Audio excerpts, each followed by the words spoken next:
नमस्कार बच्चों, आज हम अपनी हिंदी पाठ्य पुस्तक उन्नति का पाठ 4 तिरंगा प्यारा के प्रश्न उत्तर करेंगे। पहला प्रश्न है मौखिक। बच्चों, मौखिक प्रश्न के उत्तर आपने एक शब्द या एक वाक्य में देने हैं। पहला प्रश्न है, अशोक चक्र किसका प्रतीक है? गति तथा प्रगति। दूसरा है, तिरंगे झंडे में कौन से रंग हैं? 3 रंग, केसरिया, सफेद और हरा। हम तिरंगे को सदा ऊंचा क्यों रखना चाहते हैं? देश की शान होने के कारण। हम अपने झंडे को तिरंगा क्यों कहते हैं? 3 रंग होने के कारण। तो बच्चों, ये मौखिक प्रश्न है। इनके प्रश्नों के उत्तर आपने ओरल में देने होते हैं। अब ये हैं लिखित प्रश्न। इनके उत्तर आपने अपनी हिंदी की नोटबुक में लिखने हैं। पहला प्रश्न है, हम तिरंगे का सम्मान किस प्रकार करते हैं? सम्मान मतलब आदर। हम तिरंगे का सम्मान खड़े होकर करते हैं। अगला प्रश्न है, विचारों की पवित्रता बताने वाला सफेद रंग क्या संदेश देता है? आपको पता है ना, हमारे झंडे में बीच में सफेद रंग होता है, तो वो हमें क्या संदेश देता है? तो क्वेश्चन में से ही लेंगे। विचारों की पवित्रता बताने वाला सफेद रंग हमें दुश्मनों को भी प्यार से मित्र बना लेने का संदेश देता है। अगला प्रश्न है, तिरंगे का केसरिया रंग किसकी याद दिलाता है? आपको पता है झंडे में सबसे नीचे कौन सा रंग होता है? बताइए, केसरिया होता है कि ग्रीन होता है? हाँ, झंडे में सबसे नीचे ग्रीन होता है और सबसे ऊपर केसरिया होता है। तो तिरंगे का केसरिया रंग हमें उन वीरों की याद दिलाता है जिन्होंने देश को आजाद कराने के लिए अपना जीवन बलिदान कर दिया था। अगला प्रश्न है, हरा रंग कहाँ कहाँ दिखाई देता है?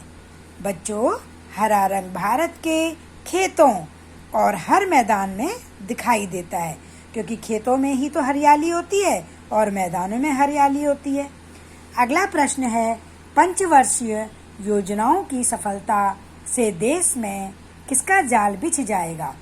पंचवर्षीय मतलब 5 वर्ष की। तो पंचवर्षीय योजनाओं की सफलता से देश में कारखानों, स्कूलों, अस्पतालों और नहरों का जाल बिछ जाएगा।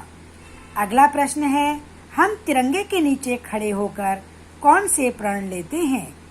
हम तिरंगे के नीचे खड़े होकर देश को हरा भरा और खुशहाल बनाने का प्रण लेते हैं।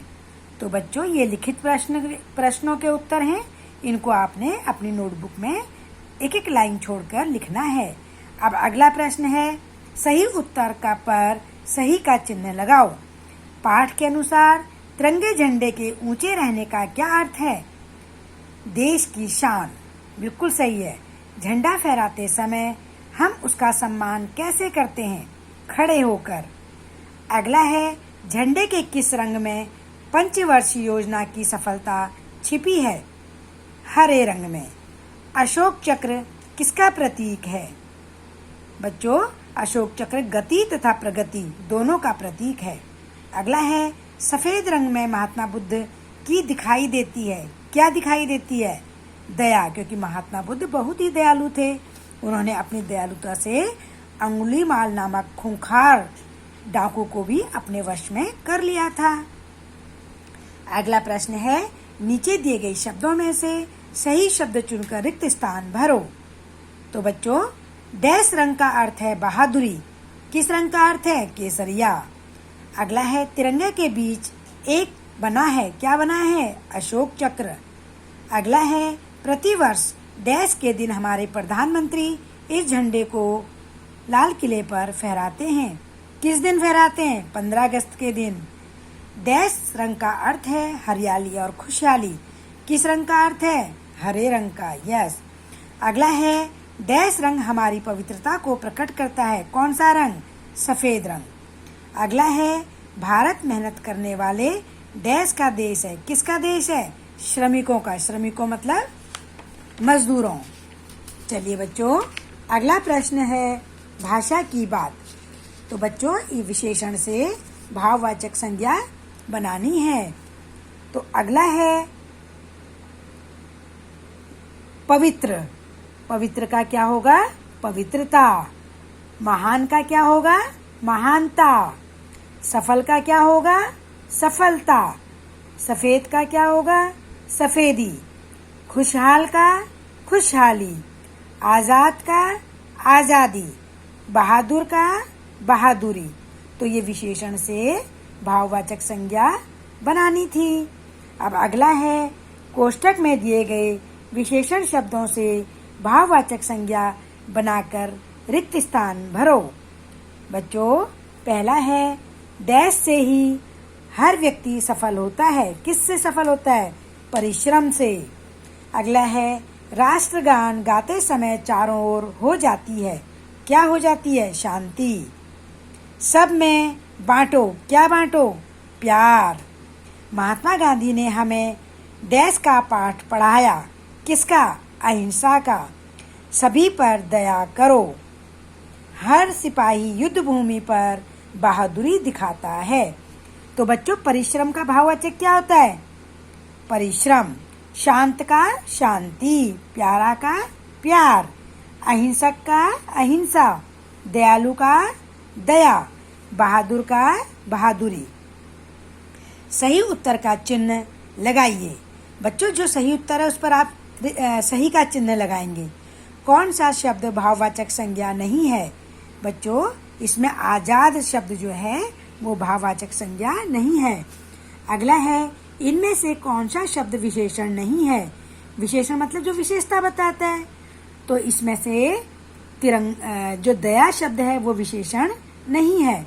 अगला है महान, खुशहाल और सफेद शब्द हैं। क्या हैं ये? विशेषण हैं।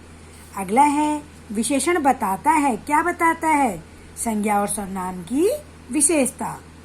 अगला प्रश्न है वाक्यांश के लिए एक शब्द लिखिए। केसर के रंग वाला केसरिया। 5 सालों का समय पंचवर्षीय। 3 रंगों वाला तिरंगा। किसी राज्य का निवासी नागरिक। श्रम करने वाला श्रमिक। यानी कि पूरे वाक्य के लिए आपने एक शब्द लिखना है। तो बच्चों, ये सारा काम आपने बुक में ही पूरा करना है। सिर्फ जो आपके प्रश्न नंबर 2 हैं, ये इसके उत्तर आपने अपनी नोटबुक में सुंदर सुंदर हैंडराइटिंग में करने हैं। चलिए बच्चों, अब आप अपना काम नोटबुक में पूरा करिए और बुक का काम बुक में करिए। धन्यवाद बच्चों।